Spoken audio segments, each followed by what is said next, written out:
everybody? We got a fantastic show today. Of course, you guys all know Anthony, the UFO paranormal researcher guy now. I mean, he's got a lot of things now. He's, and we got Scott from Squatch America, who I got to see at the Yakima Bigfoot conference. And one of the best things about going to conferences is trying to make connections. And I actually made a connection through Scott's wife. Not through Scott, actually. I bought one of their awesome mugs that my wife is actually using it right now during the meeting. So, cool. So I love that stuff. I love buying souvenirs from people like Scott and them who's going out these circuits, going out on the conferences and all that, because if it helps, to put gas in the vehicle. And talking about gas in the vehicle, Scott, right before you came on, and I go, Anthony, this person is a dedicated Bigfoot researcher. And I go, he's got a Squatch mobile. I seen that. I'm like, Squatch mobile. I'm like, yep. Yeah, he's got a Squatch mobile, because this here was, I guess this right here is your older Squatch mobile. That's my older one, yeah. And let's see here. Hello. That's Squatch actually in Bluff Creek. Scott here from Squatch America. Oh, no way. Oh, that's Bluff Creek. Wow. That's a great truck, that's actually well, that's the old one. The new one's even better. Yeah, Oh yeah, right here. Check that out. That thing could go through anything, huh? Yeah. Forget it. We got a big winch on the front. It actually has a bath. It has a shower, a bathroom. We're actually trying to raise money right now for a rooftop tent, but we got hammocks that hooks to it. It's got its own kitchen that pulls out the back. They have a cap. They have a cap that goes on the back, a big cap with a sleeper on the top of the cap. Have you ever seen those?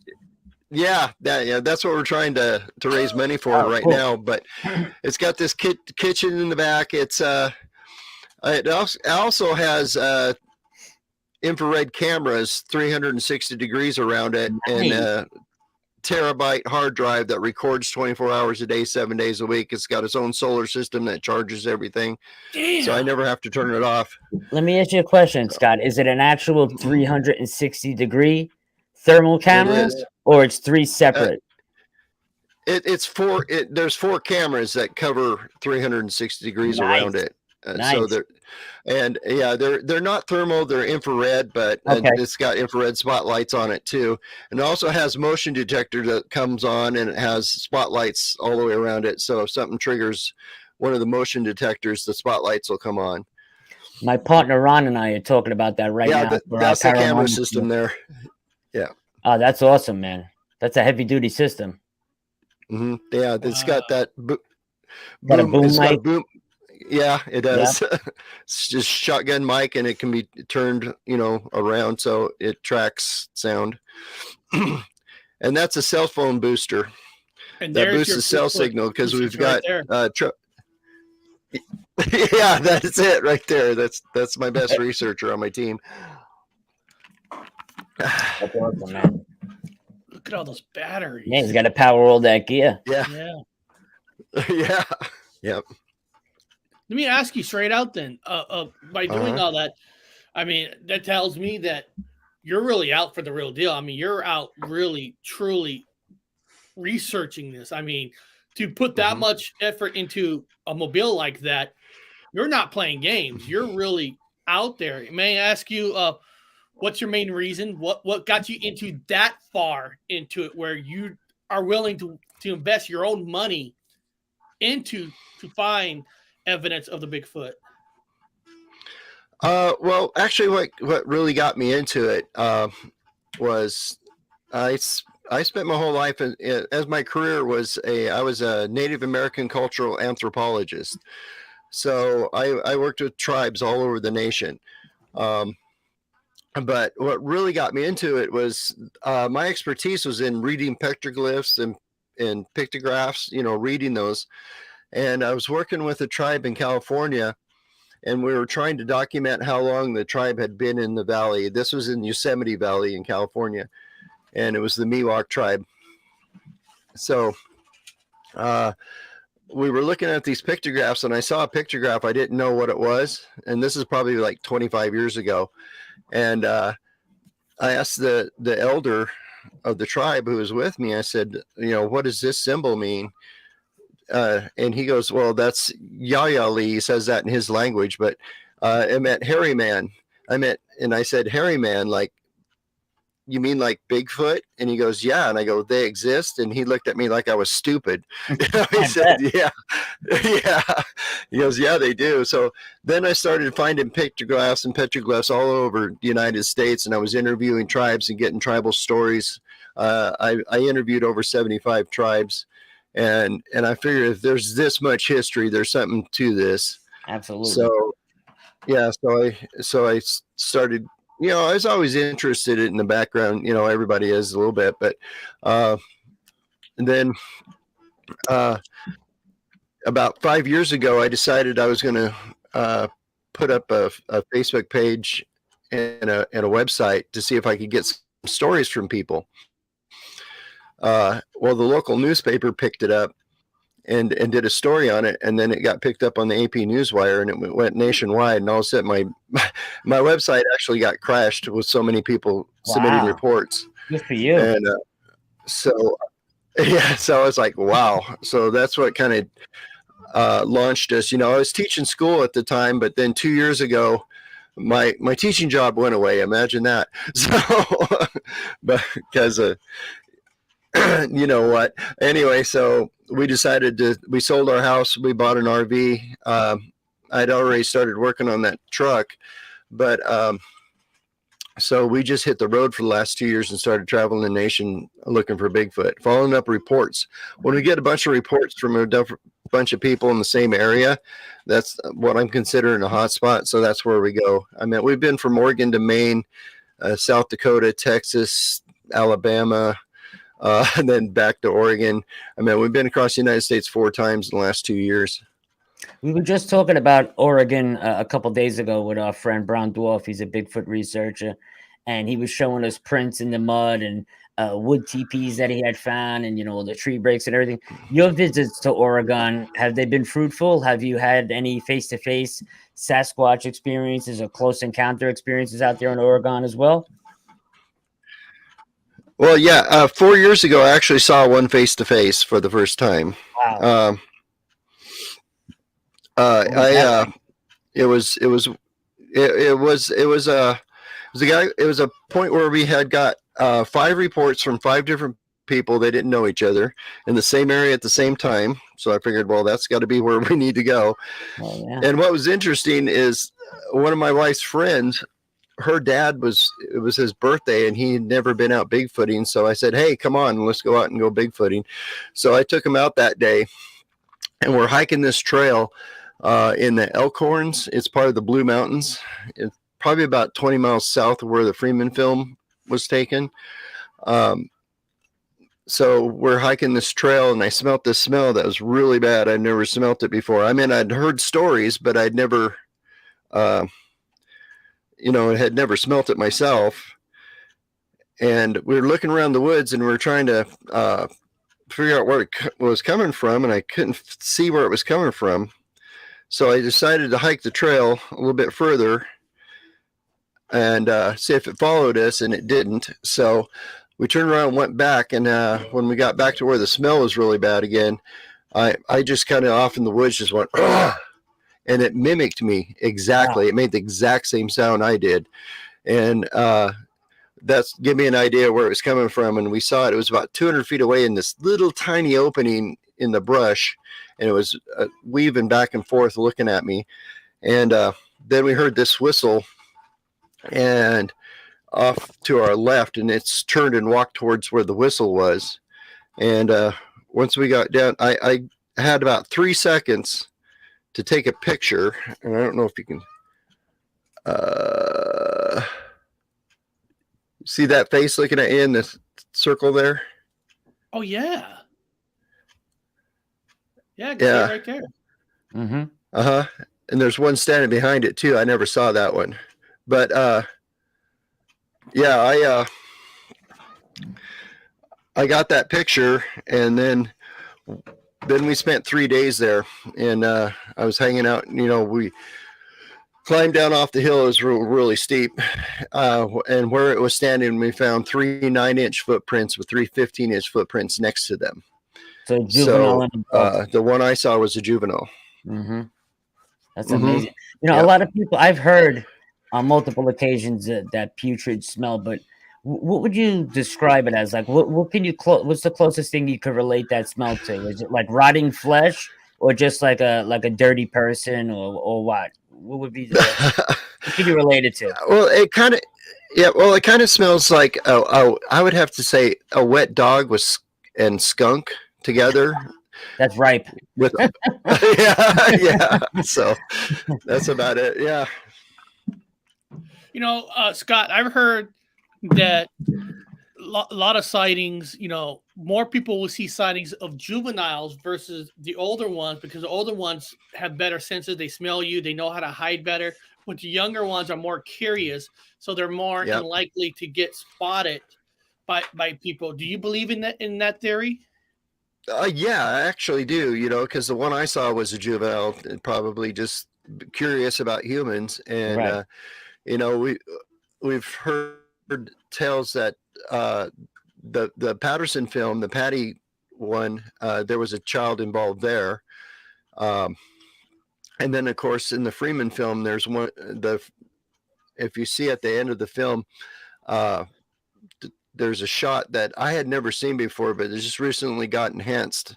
And I was talking with Michael Freeman, who's Paul Freeman's son, and he showed me the enhanced version of it, and it bends over and picks up a baby. So I think a lot of times when you do see like Patty or the Freeman film, it was the adult saying, "Hey, look over here. Don't look at my kid," kind of deal. So yeah, I think children are involved most of the times when we have sightings. I wonder if the female Sasquatches are they take the kids, they go out and forage for food and whatnot, and then maybe the males stay back to guard the the area where the family stays or whatever as protection.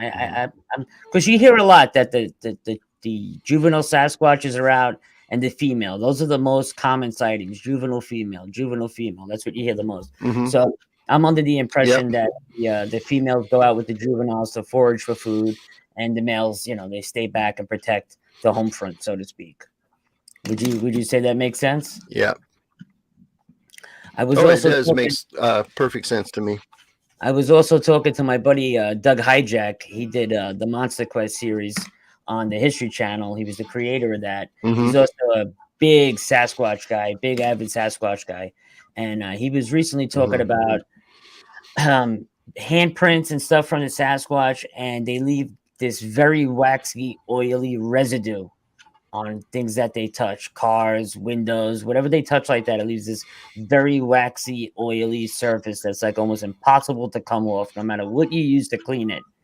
And he just recently found out that gorillas excrete this waxy stuff from underneath their armpits. It kind of like bubbles out of their body, right? And he's under the impression that Sasquatch do the same thing. They excrete this oily, waxy stuff out of their body. And if he was saying, if you could get your hands on that and collect it, you can use that to, bring them in, because that scent is only to them. You know what I mean? When you extract that from them, only that particular animal makes that scent. So you'll be able to attract them. Is what he believes. That's his new theories, though. And I think it sounds cool. I would like to know if it works. Yeah. Wow, that is interesting. Yeah, it may. I mean, do you? Yeah, actually, there's. I don't. I usually. We do more of the baiting thing. Okay. Nutella seems to work pretty good. Stuff like that, but yeah, I have heard that oily residue stuff. There's a gal who's a friend of mine who's a Bigfooter. Her name's Shelly Covington, Montana. I don't know if you guys ever heard of her, but I've heard. She's down in Texas.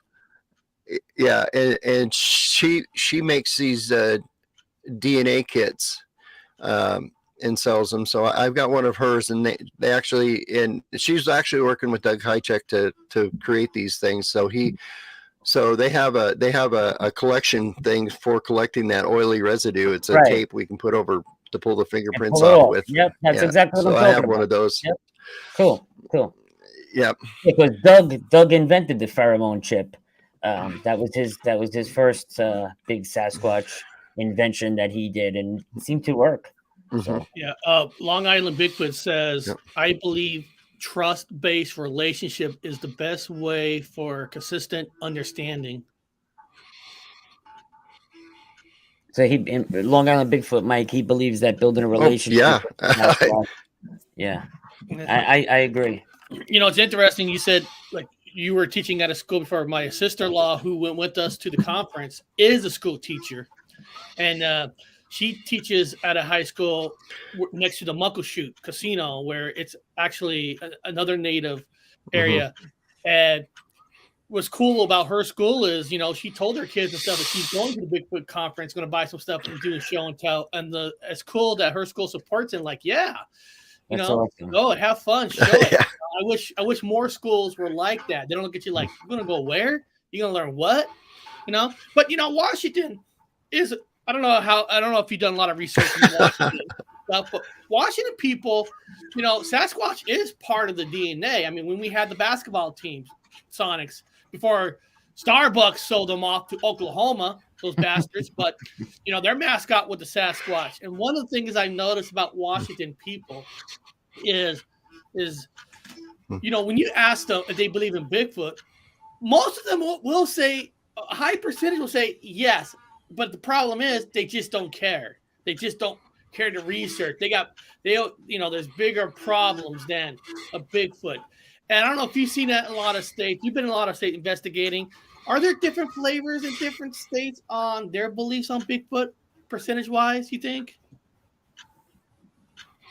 Like what state you been to? Oh yeah, absolutely. What state would you say you've been to that there's more beliefs in it versus other states? Is there one state that they're really back to Bigfoot? Well, I would say, well, state, you know, Washington and Oregon, they really have a lot of Bigfoot stuff. That's kind of the thing. But there's different, I'd have to say different regions in different states. It's kind of interesting. Like when we're in Texas and the area around what they call the Big Thicket, north of Houston, you know, between Houston and Falk, Arkansas, you know, that area, they have a lot of Bigfoot stuff there. What's interesting is the Native American tribes that, well, they all have a Bigfoot legend, but there's kind of interesting, like the tribes up here in the Northwest and stuff, their names for Bigfoot are like, you know, the Whistler or friend or spirit brother or things like that. But you go down south, like in Texas and New Mexico and Alabama and Louisiana, those areas, or in Florida, also the native tribes refer to them as like cannibals and monsters and things like that. So it's kind of interesting how up here in the northern hemisphere, the Bigfoot must be nicer than the ones in the south. But never heard that. So here in Washington, there's actually a law that if you shoot Bigfoot, you could be charged manslaughter. It's actually in the books, you know. So you know, the state takes it more seriously. That is interesting. I didn't really realize that Northwest are more, you know, they're your friends, but you go down south, they treat them more like a monster style. Wow, that's interesting. Yeah. Wow. You know, one thing I like about your channel, and if I'm gonna pull up your channel again. I'm gonna put the link to your channel on there. And let me go here, Squatch America. Let me put the link here. Is you actually have a lot of cool little shorts on what to do on investigations. You know, a couple little tricks. And then, like, here's one. Here's a sample one. Let me go here. Scott here from Squatch America, and here's tip number 11 for Bigfooting and wilderness survival. Tip number 11: gather everything. If you find some suspicious hairs, collect them. If you see a suspicious footprint, go ahead and cast it. It's okay. If you're wrong, you're wrong. But you got a nice cast and you're learning how to do casts. That's great. And tip number 11 for wilderness survival is bring fishing line and bells. Believe it or not, little tiny bells that you can hook on a fishing line to put around your perimeter at night will help you if there's predators in the area. And you know what? A simple thing like that makes perfectly good sense. I mean, especially if you're in an area that you're unfamiliar with, that you don't know the area, a little easy little fish line, little bells, and not just Bigfoot, bears and stuff, because a lot of people go to area that they don't study the area, they don't know it, they just trying to be adventurous and don't realize you don't know what's in there, you don't know what the population more bears, more of this. Those little things could make a lot of difference. Now that I always tell people, like if you go into an area you don't know, take a ball of string, yarn, tie it to a tree, have it with you while you walk in the woods, because experienced hikers get lost, experienced researchers get lost, and if you're new to the area, gotta think of these little things, because if they get lost, the chance of you getting lost is a lot greater. Let me ask you a question, Scott. What do you think it's going to take to bring the rest of the world around to stop believing that Sasquatch are really out there in the woods? You think it's going to take somebody bringing one in, somebody getting Class A footage where it's undeniable that the Bigfoot, the Sasquatch is there? There's just no denying it. Is it going to be a governor, a senator, or a president out in a field trip witnessing one himself? Like, what's it going to take?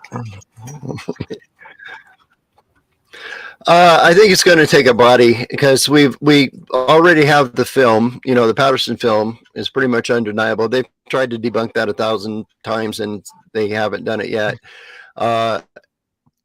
Teddy Roosevelt had a sighting while he was the president, and he wrote a story about it. Nobody cared. I know. I think it's going to actually take a physical body. Not that I'm going to ever go out and shoot one, but we're going to find one someday. I hope. In fact, my dog that I have in the woods with me is actually a cadaver dog. So we use her to try to sniff it out. And when we trained her to be a bad cadaver dog, not a good one. A good one only finds humans. Mine finds anything that's dead in the woods. She just sniffs out dead things. That's good. So we found a lot of squirrels and rabbits and stuff. I like that.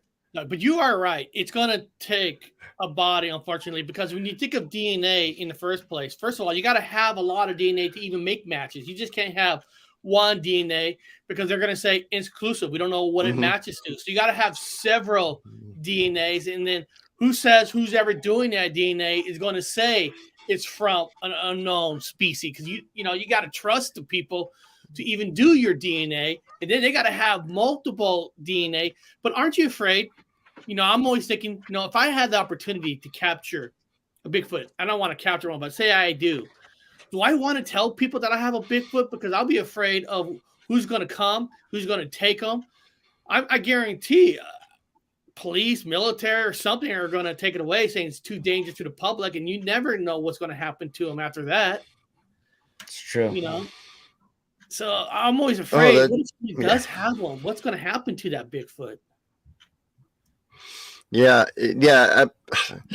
Boy, it's hard. You put my tinfoil. Yeah, you're gonna make me put my tinfoil hat on here for a second, if you don't mind. But so it is my opinion. There's probably a Bigfoot body in the Smithsonian somewhere in a drawer in the back of the room somewhere. I wouldn't doubt it. I wouldn't doubt it a bit. My brother, who worked at he worked there in DC. He says there's some rooms that they're not even allowed to go into. And he's heard within the walls that they do have a Bigfoot, but of course he's not allowed to go in there. He didn't get to see it. But the story is there that they do have one. Yeah. My guess is that I'm almost certain the government knows. So here's my tinfoil hat theory. So as an anthropologist, okay, We study humans and human evolution. That picture of the monkey turning into the ape. Well, that's bunk. That's not how it worked. I mean, we didn't evolve from apes. As a matter of fact, I think apes split off in us sometime in the past. But anyway, so there was. So if you think about this, there's Homo heidelbergensis, Homo floresiensis, Homo nadali. Homo neanderthal, and us, Homo sapien, and I think Homo erectus kind of overlapped a little bit, but all these species lived together at the same time. I mean, there wasn't one turning into the other. They all lived together. So why is today any different? Why is any time in human history there's been 2 or 3 species of humans living together? Why is today any different? And if Bigfoot walks upright and has a small canine teeth, that makes it a hominid like us. So it's another human species. So my theory is, and this is just a theory, but if that's another human species, the government probably would be advantageous to them to keep it covered up. Because if we prove there's another human species, do they get voting rights? Do we have to close every forest? The whole 9 yards. So, Scott, Scott, I want you to feel comfortable here, Scott, and I just want you to know that. Okay. Just want you to know that I too believe what you're saying, buddy. So don't feel bad, all right? I keep my tinfoil hat very close. All right, buddy. Okay, good. All right, perfect. Now, Scott, I'm gonna ask you, like, this might be off the wall for you. I don't know, but there's thousands and thousands of Bigfoot stories. I have had the Sasquatchers on my channel like 3 times. And some people have claimed. I mean, I seen a Bigfoot when I was a kid, but some people have claimed to seen orbs around Bigfoot. Not all, of course, just a small percentage. But I'm curious from your side, because like you said, you're archaeology. You mix knowledge with all this stuff. Do you believe when you hear some of the stories about orbs hanging out with Bigfoot? Are you in that kind of a camp that it is possible? Well, I don't count it out.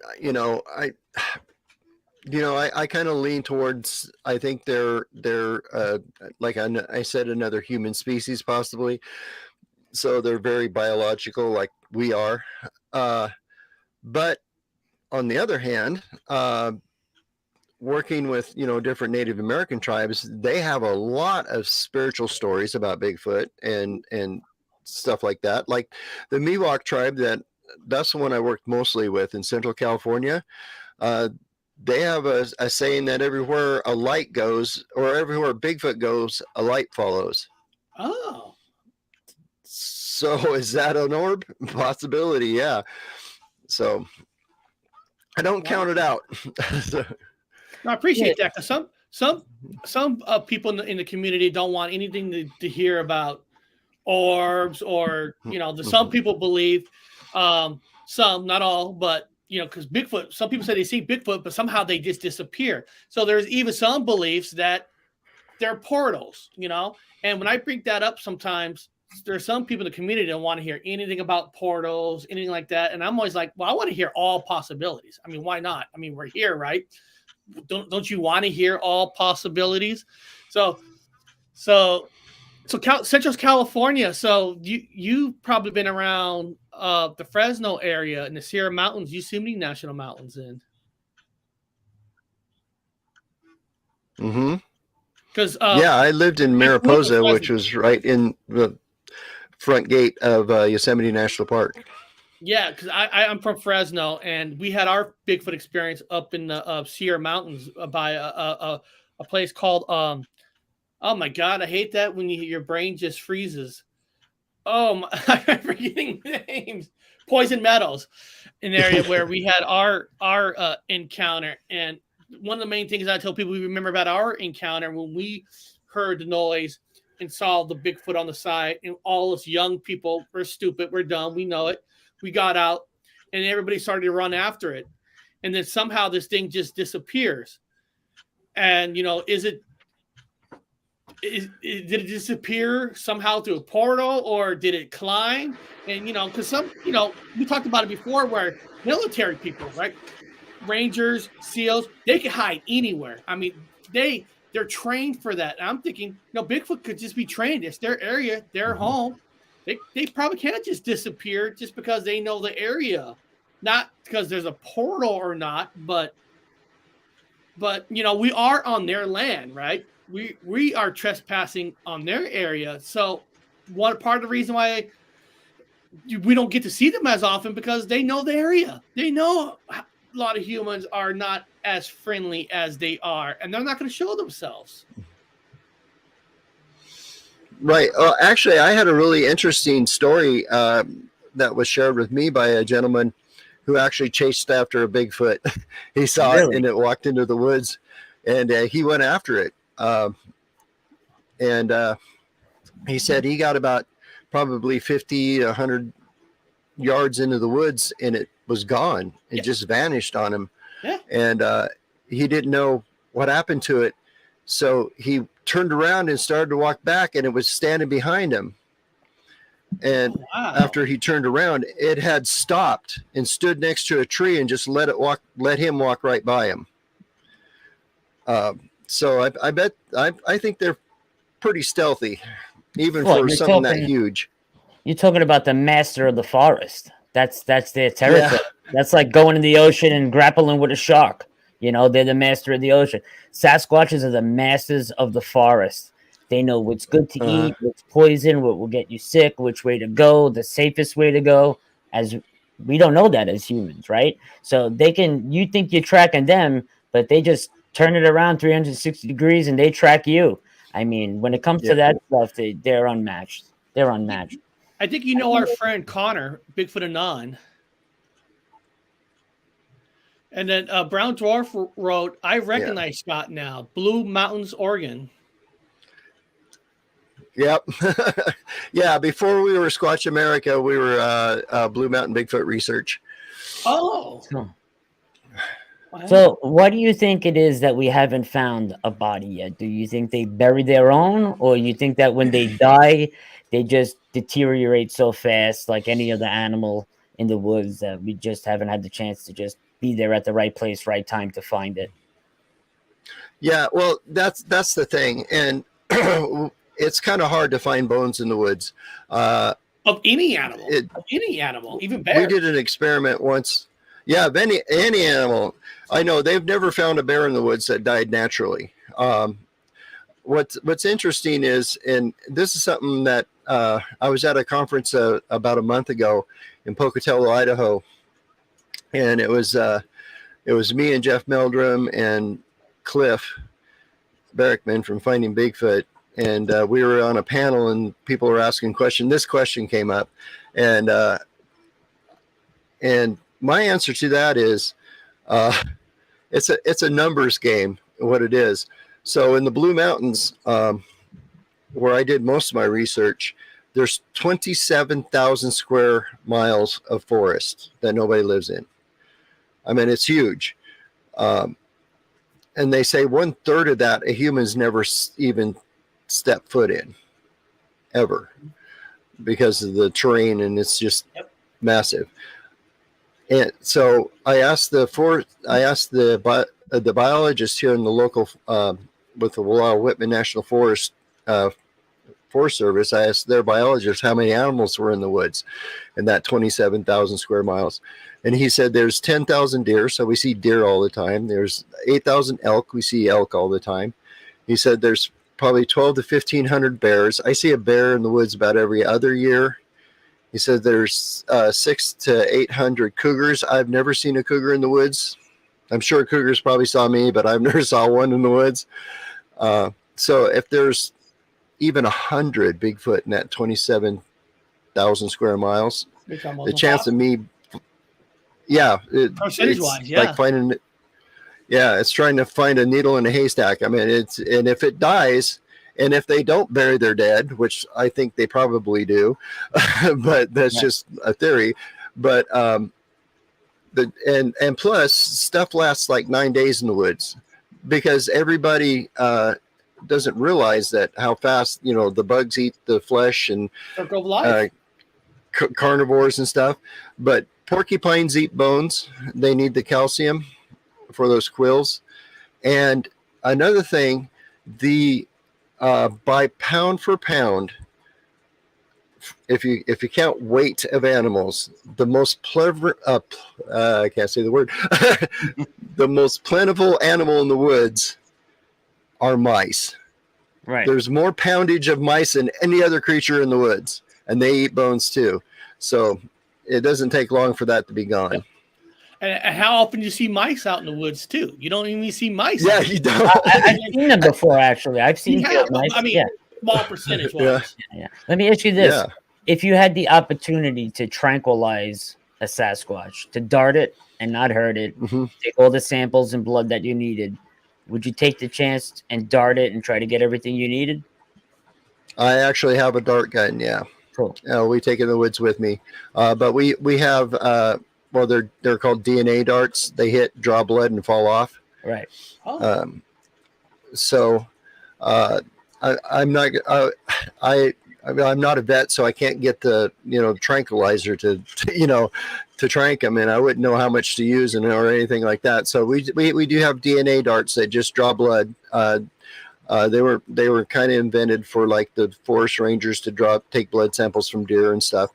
So I do have those, and we have a dart gun, and we have a GoPro on the gun. So hopefully I can get the video of the dart hitting the animal, falling off. So I got that, you know, proof, and then walking up and picking up the thing and bagging it. So maybe someday, if it took me 25 years to see my first one, I got another 25 to go before I see my next one. So hopefully I got my gun ready. No, since you're in the woods a lot, you're out in the open where there ain't a lot of planes and stuff. By any chance, have you ever had any experience with UFOs by any chance? You're always out there in the woods and stuff, away from airplanes, that kind of thing. You ever have any UFO experiences by any chance? I have. It's kind of weird. We live full time in an RV, so we travel a lot. And we were actually, just for fun, we camped outside the back gate of Area 51 for a week. Oh, no way. Yeah. I'm glad I asked. I'm dying to do that. How was it? Now you got to tell me. That's like, I'm dying to do that. I've been talking about it all year. All right. It was pretty awesome. I mean, hold on, Scott. Hold on, Scott. All right, I'm ready. Okay, there we go. All right. So we camped out there, and then we also camped out in Rachel, Nevada. Rachel, Nevada, Little Alien. Little Alien. We actually were camping in their parking lot, and so we had went down there. We got pictures of the trucks up on the hill watching you, and all that the stuff. white Jeeps, yeah. Yeah. And then we went and visited the black mailbox, and we did all the tourist stuff. But we're in the Little Alien, and we camped there for 3 or 4 days, and so we have another channel that I don't do a whole lot on, but it's kind of like our camping adventures. Paddy wagon. But yeah, the Paddy wagon.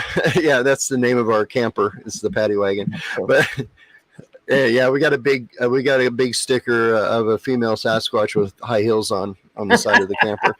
I love it. But anyway, so I was filming. There was like jets flying all the time, over us, from Groom Lake. But so I was filming these jets, and I put a video together, and I put it up on our channel, and then this dude messaged me and says,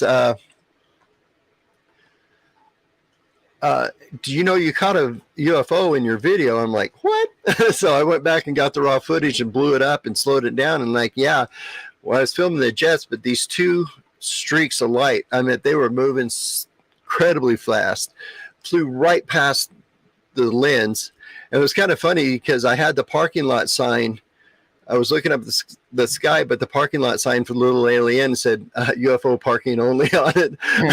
It flew right behind us, that sign. And yeah, we sent that to MUFON, and they were pretty interested in it. So they got back to me and talked to me a little bit about it.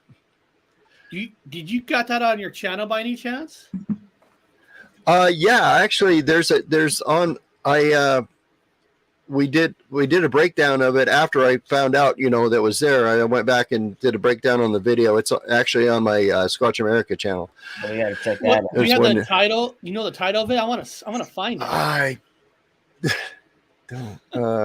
How long ago was it? Oh, it was quite a while ago. Okay. Okay. I'll go back. I'll find it. I want to see it. Yeah. UFO caught over Rachel, Nevada. Hold on. Yeah. I got it. Right here. Oh, there's the Bigfoot thing. There's the sign. There it is. There's two of them. Oh, wow. Oh, that man. thing is jammed. I got to go back to it. Hold on. Definitely go back to that.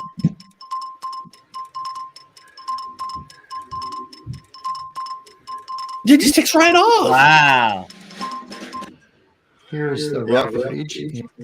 That's Play the raw, play the screen up. Yeah, do the raw footage. okay.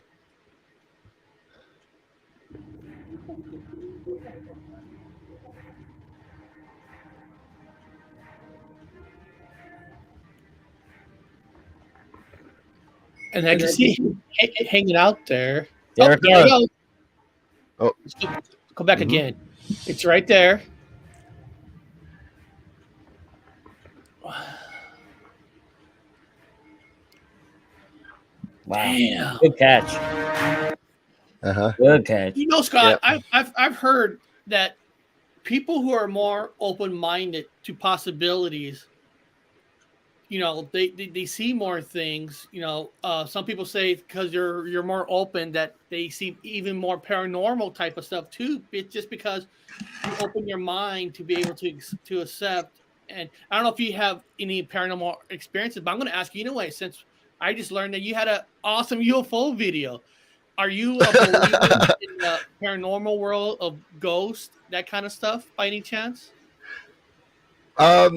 Yeah, I am. And it stems from a couple different things, because spending most of my career with Native American tribes to, the paranormal and stuff like that. So I got into it too. I mean, I don't discount anything. And that's the other thing. Like you said, I'm very open to a lot of stuff. So I think that's why I have a lot more success in seeing things, because I'm open to seeing them, basically, kind of deal. Absolutely. That is fantastic. Now, Anthony, look like you're about to show a video. Yeah, I'm looking for the one because I've captured something like him fly over. I don't know if this is it. Let me. You could play it. I don't know if this is the one I'm looking for though. No, but I catch a lot of these. I live in New York, and I live on the beach, and I catch a lot of these strange orbs going over the ocean like this. And I use all the software to, cancel out if it's a satellite or a unmanned aerial vehicle or SpaceX or any of that stuff. And these are none of the above. And I've had people come out with me and see now two of them intersect with each other. So I film a lot of strange stuff like that. But it's very common where I'm from. You can end it, Eric. Okay. But it's very common. That's awesome. That's awesome. Because I always say, you should be open to everything, because I'm just saying, because what if you're in the woods, right? You're listening for a Sasquatch, you want to hear all the sounds. Right. But what if the sounds you're hearing technically is not a Bigfoot or animals? It is a ghost or paranormal. Shouldn't you want to be open-minded just for that possibility? Of course. Be open to everything. I know it's hard to know what's what, right? I mean, it's not like it's all coming out through, hey, I'm a ghost. Hey, I'm a bear, but it should be open to all possibilities, especially when you're out by yourself out there. Mm-hmm. So Scott, what do you got coming up? I mean, do you got anything, any major research area that you're headed to next? Arizona, looking for the Mongolian Bigfoot, or you got any? You got the mobile. Yeah, we do. Well, actually, we're going to spend most of November in the Blue Mountains. We actually, a few weeks ago, went up and found the actual Freeman Film site. Oh, wow. The exact location. So we're going to go back up there on November 12th. There's a little town called Tollgate, Oregon. Well, it's not a town; it's a store in the middle of the woods. That's it, So, but up at Tollgate, we're going to do. What I'm doing there is on November 12th, we're going to do like a little tiny Bigfoot festival thing for the day. But we've got about 12 or 13 people who have had sightings up there in that area. So we're going to go up there and spend like Wednesday through Friday sitting down with these people and recording their sightings and stuff like that, and putting pins and maps and things up there. And then the 12th, we're going to have our Bigfoot thing. And then Sunday, we're going to go back up to the Freeman site and start measuring things so we can try to figure out how tall that creature was. Scott, I live in Washington. I live right next to Seattle. In the future, I would love to visit you guys one time on one of your investigations, just to go up there. And I don't know if you allow people to do any kind of investigations with you or not, but if you're ever near Washington and stuff, I would love to hang out with you guys for a day and do some investigations with you with your group. And I'm going to show a video from your channel. It's kind of cool. You and your wife, my Bigfoot sighting 4 years later and casting a footprint fail. That's awesome. Yeah. Yeah, that was a fail. Is that a hill? Is that an incline where that print is on too? A muddy incline? Yeah. Yeah. It's 32 degrees. It's like almost straight up. Yeah. Wow. And if you see where she's pointing to that picture right there, that's where the 9-inch footprint was. But if you look next to it, there's a 15-inch footprint right next to it. I see it. Oh, there is. I see it. Right to the right of it. Mm-hmm. Our Bigfoot sighting 4 years later. This is called an unsuccessful casting. Why was it unsuccessful? You couldn't get a good casting? It was too much on a hill? It was too much on a hill. Yeah. Oh, man. So that'll explain that's the sighting I had. That's the photo. Oh, let's take a look. Let's hear it. If you back up a little bit. Into the woods. Down there looks a lot different than it did today. But here we are. That's my sighting. That's the same spot 4 years later.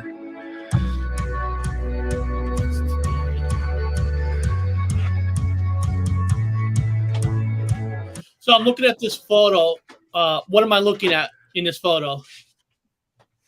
Well, you can see that little bright spot in the center. Yeah. You see that face looking at you? I don't know if you can see it. Oh, no. If you look very closely, you in start the dead staring center, at you it. just see the head. You just see the head and the shoulders. Yep. Yes. Yeah. There you go. Wow. I'm going to ask you this. Some people will say, well, that's blurry. Why can't that picture be clearer? A lot of people will say that. If somebody goes to you and say, how come you couldn't get a clearer picture? That looks like something off of Mars. How would you answer that? Well, I answered it because, I just tell them the truth. I did not have a telephoto lens on my camera. It was over 200 feet away down a hill, and I got 3 seconds to take a picture. And my camera was trying to focus on the limbs in front of it, the autofocus, and not what was behind those limbs. So that's why I got a blurry photo. I remember, Scott, when the Sea Squatchers were on my channel, I think somebody was from the chat asking about cameras too, and they're saying that they feel that some Bigfoots have some kind of an ability where whatever you're filming or anything makes it fuzzy. I mean, I don't know that's a real good answer or not, but you think there might be any possibility in that?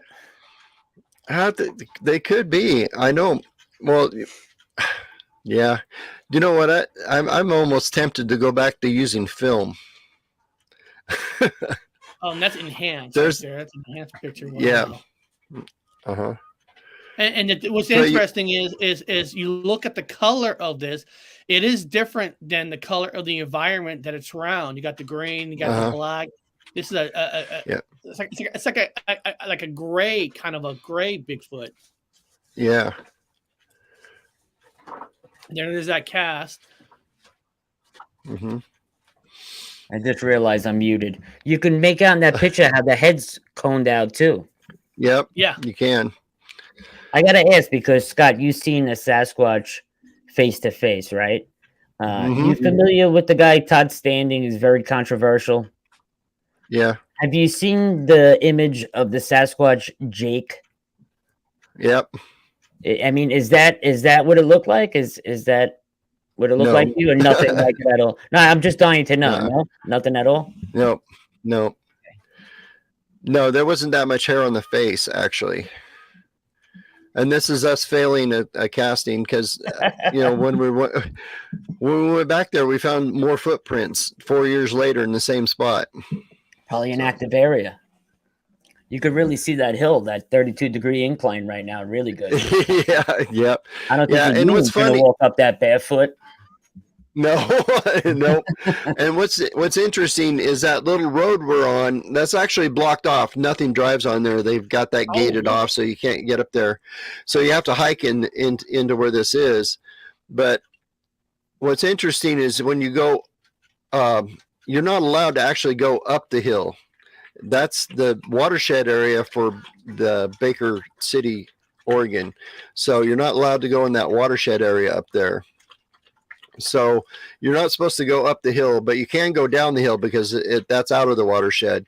So humans aren't allowed to be in this part of the hill. So that's why I think they hang out there, because they know there's no people there. There's the Freeman film site.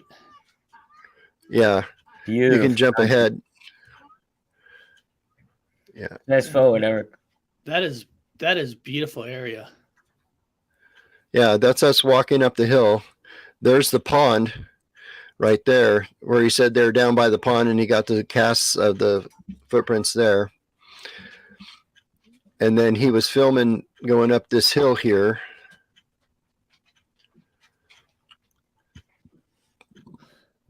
What's the altitude on this place?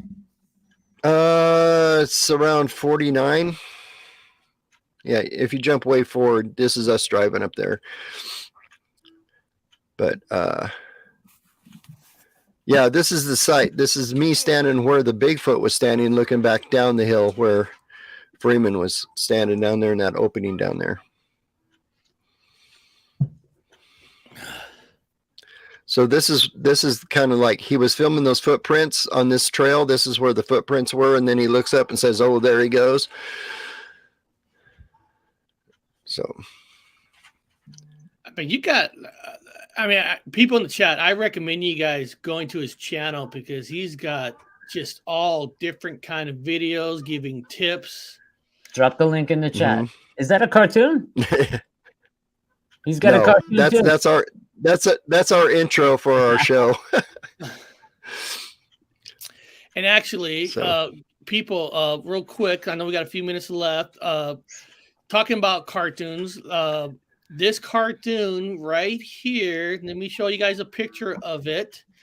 This cartoon right here will be coming and uploaded for Sunday. Sunday, episode 6, the Second War of Heaven begins. And you can see that we're standing with the Bigfoot. And in the wild, there's the alien, Jesus. Yes, we're fighting Zeus in this one.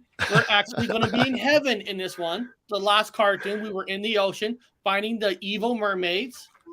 And you guys saw how Bigfoot himself saved the world in episode 3.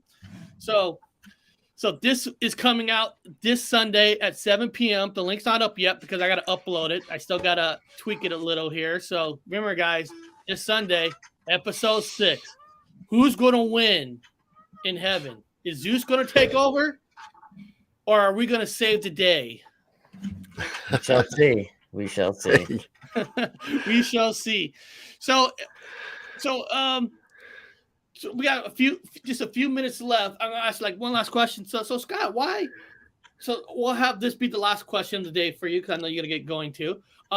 Why do this for yourself? Why do you want to do this? Why do you want to put your own money and research around the country? I mean, what's in it for you in a way? The thrill of the hunt. Is it the yeah. That would be good. That would be one thing, the thrill of the hunt. But it's just me, spending my life as an, anthropologist, archaeologist. I like discovering things. And great answer. This here is probably one of the greatest discoveries ever, So so I always told my wife, if we do one day, prove this to the world, either we find a skeleton or a dead body and we drag it to Pocatello and throw it on Jeff Meldrum's table and say, hey, there it is, then we're going to go after the chupacabra. That's next on my list. So, wow. So, yeah. So, yeah. and honestly, that is truly an honest. I love that answer because, I always say the day you stop investigating things, the day you stop like living life, it's almost like digging your own grave. You should want to discover new things and all that. It's just like absolutely, man. Discovering space, discovering parts of the ocean that we can't get into. I mean, there's so much things that we could even discover right here on this planet. You hear stories about the rainforest. You're going places we've never gone before, finding new species. There's a report that we find new species almost close to 2,000-3,000 new species a year. I mean, that's just so interesting, and I love it that people, and you're just not talking about it, you're doing it. You got the vehicle, you got the equipment. This ain't no game for you. This is a real love that you have to discover, and I love it. I also love that you have a wife that supports you, that goes on these conventions with you, talks to people. Because I met you through her in a way. She told me about you and the science stuff with you and all that. That's awesome to have family that backs you up on it. A lot of people don't have that. Yeah, I'm lucky in that aspect. When we were teaching 2 years ago, when we decided to hit the road, she was a choir teacher. She couldn't do that online either. So, she just said the heck with it. So we actually, what we did is we cashed in our 401ks and everything, and we're just living on the road until the money runs out. Good for you, man. Way to be. I love it. Yes. There's no greater thrill than the thrill of the hunt, brother. Yeah. And another thing I'm trying to do too is take a little bit different approach at the Bigfoot thing. Being a cultural anthropologist, I want to figure out the culture of these things. I already know they're real, so proving it isn't quite high on my list. Is me getting stories from people. Yeah. Me getting stories from people. When we're traveling around, we set up these town hall meetings at bars and restaurants and stuff, and have people come and tell us their stories. So by doing that, we've been able to document some things, and I'm trying to put together what their culture is like, how they live, what their family structures, stuff like that. When you do that, do you put together a map of where their sighting was and try to determine where the most concentrated area sightings are? Yeah, we do. Yeah. Hey, Scott, if you ever make yourself out in New York, Mike, Long Island Bigfoot, saying, if you're in New York, please consider looking me up. I will do.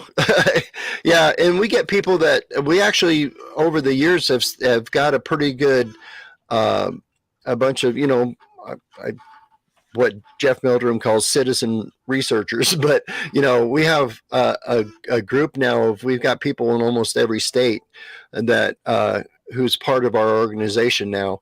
So when I get reports in a certain area, I send them out to say, hey, could you go interview this person or whatever. So that's awesome. we do that a lot. I never thought about that word, citizen researchers, because I always say you're not going to get the truth from the news channels, CNN, Fox. Nope. You're not going to get the truth from none of those people from the media. You're going to get the truth from the real people underneath, the blue collar workers, the citizens, boots on the ground, man. The people you're going to get the truth from. That's right. Yep. And Scott, I do appreciate you coming on today. I mean, I just asked you a couple of days ago. I was just keeping my fingers crossed and like, wow, you said yes. Like, wow, in 2 days, he's willing to come on. I mean, that's awesome. I really appreciate that. And one of the things you'll learn, Scott, people that's here in our chat, they're one of the best. They're probably the best community. We got Long Island Bigfoot, Brown Dwarf, who researches Bigfoot, UFOs, and paranormal. Dina P is very known in the Bigfoot community up there in Florida area and all that. So we got a lot of fantastic people. Well, I know some of them. I know Connor's been on my show a couple times. So Connor does a lot of co-shows with myself and Anthony. And actually, in that cartoon picture, I don't know, Scott, if you notice the picture here, if you look at the picture, that's Connor. That's me. That's Connor. Connor is actually in the cartoon. Oh, awesome. And of course, Anthony, Bigfoot. He's actually the voice of Bigfoot. Oh, cool.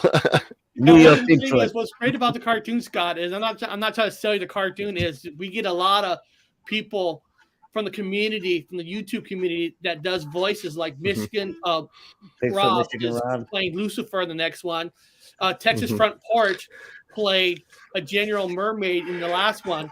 There's a lot of people from the Bigfoot community, UFO community, and the paranormal community all joined together to do voices for this cartoon. That's one of the things that's awesome. Cartoon is because it's voices by the YouTube people, by the regular people. And trust me, I'm no actor. I sound like crap, but when you listen to Anthony, he sounds good.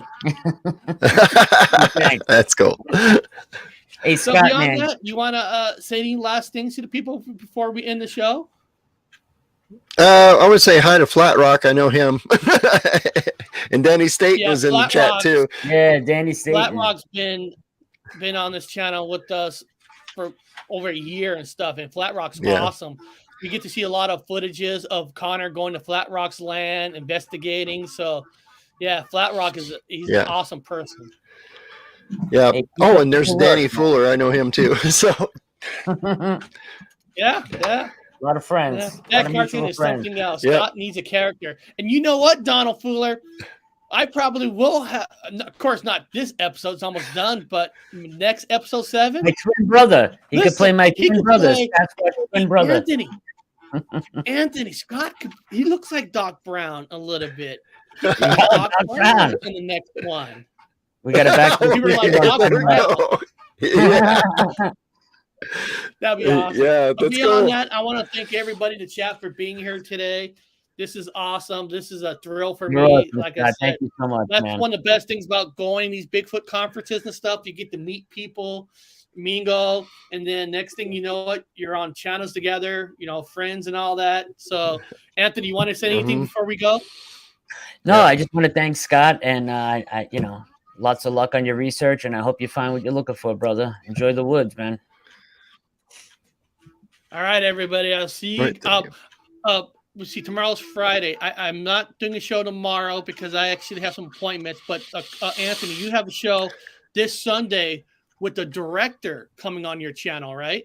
Yeah, Darcy Weir is coming on. He's just did UFOs, a new UFO documentary that's on Amazon and all the main channels. So he'll be on my show this Sunday. So come check it out. That'll be a lot of fun.